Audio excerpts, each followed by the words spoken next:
Olá, muito bem-vindos ao canal. Eu sou Edson Marques, professor de Educação Física, e hoje a gente vai falar de Enem. Então, como foi as provas do Enem, falando de Educação Física, né? Estou aqui com os cadernos e a gente teve algumas questões relacionadas à Educação Física, né? Como é muito comum na prova do Enem. E a gente vai usar como referência o caderno azul e traz a questão número 17, né? Questão 17, ela diz o seguinte: questão 17, caderno azul, a história do futebol. O Enem trouxe questões do futebol no primeiro caderno, na questão 17, e no segundo caderno, uma questão não tanto de respostas relacionadas ao futebol, mas uma questão matemática. Uma questão de matemática, que quando faz uma referência à Copa do Brasil, na questão 178. Então, na questão 178, quando ele faz uma referência à Copa do Brasil e o número, né, de as edições até 2018, questão das conquistas, que não é uma questão de português, mas de educação física, mas matemática, aí vocês vão está relacionando também. Vamos lá, questão 17 diz o seguinte: a história do futebol brasileiro contém ao longo de um século registros de episódios racistas. Então fala de uma perspectiva que a gente tem trabalhado bastante nas nossas aulas. Eis o paradoxo: se de um lado a atividade futebolística era depreciada aos olhos da boa sociedade, como profissão destinada aos pobres, negros e marginais, de outro achava-se investida do poder de representar e projetar a nação em escala mundial. A Copa do Mundo no Brasil em 1950 viria se constituir, nesse sentido, em uma rara oportunidade. Contudo, na decisão contra o Uruguai sobreveio o inesperado revés. As crônicas esportivas elegiam o goleiro Barbosa e o defensor Bigode como bodes expiatórios, culpados, né? E o defensor Bigode, exatamente, como bode expiatório, descarregando nas costas dos jogadores os prejuízos da derrota. Uma chibata moral, eis a sentença proferida no Tribunal dos Brancos. Nos anos 70, 1970, por não atender às expectativas normativas suscitadas pelo estereotipo do bom negro, Paulo César Lima foi classificado como jogador problema. Ele esboçava a revolta da chibata no futebol brasileiro, enquanto Barbosa e Bigode, sem alternativas, suportaram o linchamento moral na derrota de 1950. Paulo César contra-atacava os que pretendiam condená-lo pelo insucesso de 74. O jogador assumia as cores e as causas defendidas pela esquadra dos pretos em todas as esferas da vida social.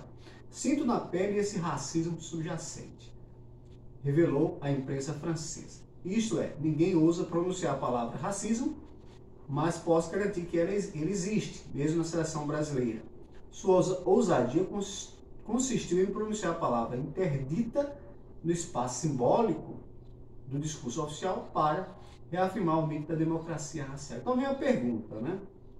O texto atribui o enfraquecimento do mito da democracia racial no futebol a as questões A, responsabilização dos jogadores negros pela derrota na final da Copa de 50, projeção mundial da nação com o esporte antes destinado aos pobres, depreciação de um esporte associado à marginalidade, interdição da palavra racismo no contexto esportivo e atitude contestadora no jogador problema. Bom, a resposta mais viável para essa questão está na letra A, responsabilização de jogadores negros pela derrota na final da Copa de 1950. Foi o fato que aconteceu e divulgado, né? O Brasil não venceu e a culpa ficou com os negros. Isso aí não cabe mais, né?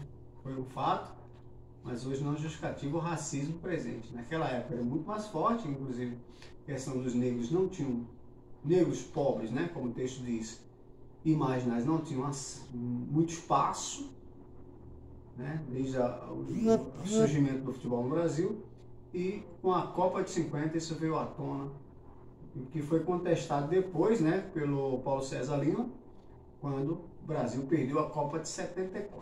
Então fica aí a resposta alternativa, letra A, responsabilização de jogadores negros pela derrota na final da Copa de 1950. Nós vamos encontrar também na questão 20 do mesmo caderno, no primeiro dia ainda, a seguinte questão 20. Que tal transformar a internet em palco para a dança?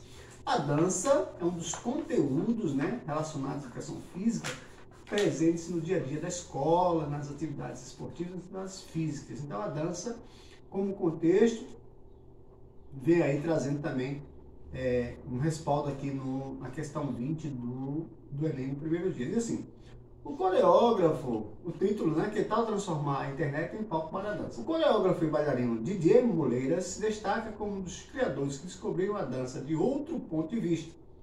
Miniatures é uma experiência emblemática entre movimento, computador, internet e vídeo, com os recursos da computação gráfica.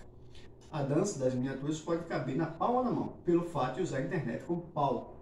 O processo de criação das miniaturas de dança levou em consideração os limites de tempo de download e o tamanho de arquivo, para que um número maior de espectadores pudesse assistir. A graça das miniaturas está justamente na contaminação entre mídias, corpo, dança, computação, gráfica e internet.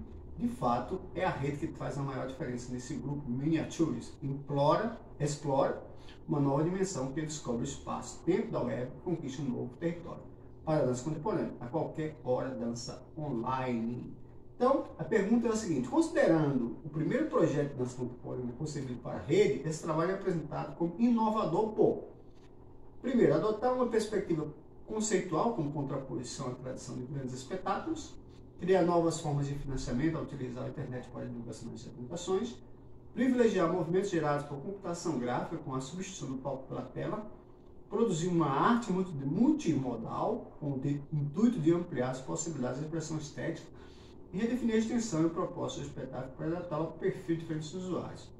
Então, a resposta mais viável para essa questão é a letra D, produzir uma arte multimodal com o intuito de ampliar as possibilidades de expressão estética. Muito bem, então, se você acertou essa questão aí, já pode dar um like aqui nesse vídeo, porque a resposta foi correta. Nós vamos encontrar também, ainda no primeiro dia, a questão 31. Questão 31, quando diz o seguinte, vamos lá, primeiro dia, questão 31.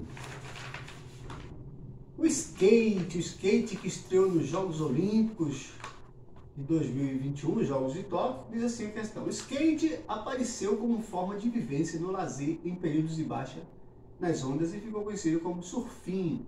No início foram utilizados eixos e rodinhas de patins pregados em uma madeira qualquer para sua composição, sendo as rodas de borracha ou ferro. O grande marco na história do skate ocorreu em 1974, quando o engenheiro químico chamado Frank Nasworth descobriu o uretano, material mais flexível que oferecia mais aderência às rodas. A dependência dos skatistas em relação a esse novo material igualmente alavancou o surgimento de novas manobras e possibilitou um maior número de pessoas inexperientes começar a prática dessa modalidade. O resultado foi a criação de campeonatos, marcas, fábricas e lojas especializadas. Então, esportes radicais aí presente, esportes radicais de aventura presente no Enem. Então, as questões, de acordo com o texto, diversos fatores ao longo do tempo.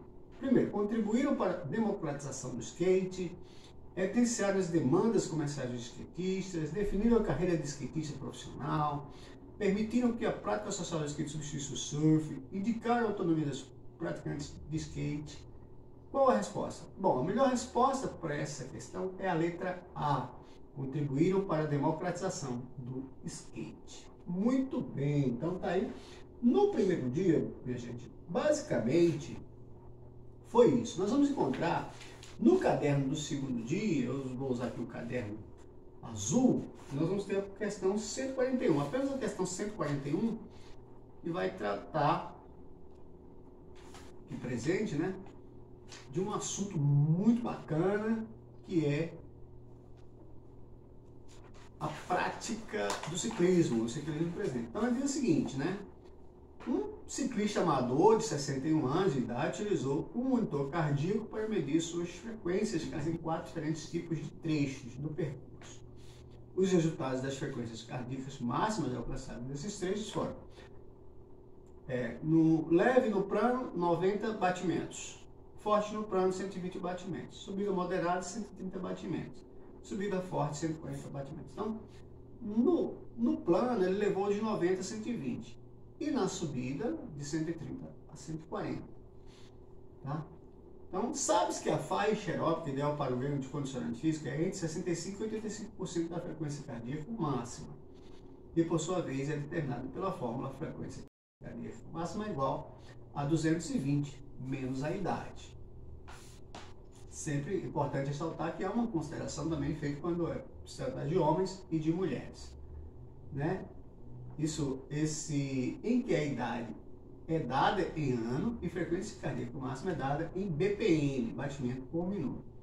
Os trechos do percurso nos quais esse ciclista se mantém dentro de sua faixa aeróbica, ideal para o ganho de condicionamento físico, são leve no plano, forte no plano, subida moderada e subida forte, leve no plano, forte no plano, subida moderada, forte no plano, subida moderada e subida forte, forte no plano, subida moderada, leve no plano e subida forte. Então, a melhor resposta para essa questão é a letra C, forte no plano,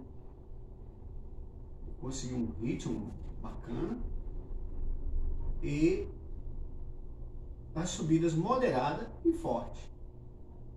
Seria a resposta correta, a letra C. Então, pessoal, 4 questões aí de educação física no Enem. Espero que vocês tenham gostado, tenham acertado também as questões. E aí, nós encontramos no próximo vídeo. Obrigado por assistir. Falando mais uma vez de Enem, aqui comigo, Edson Marques.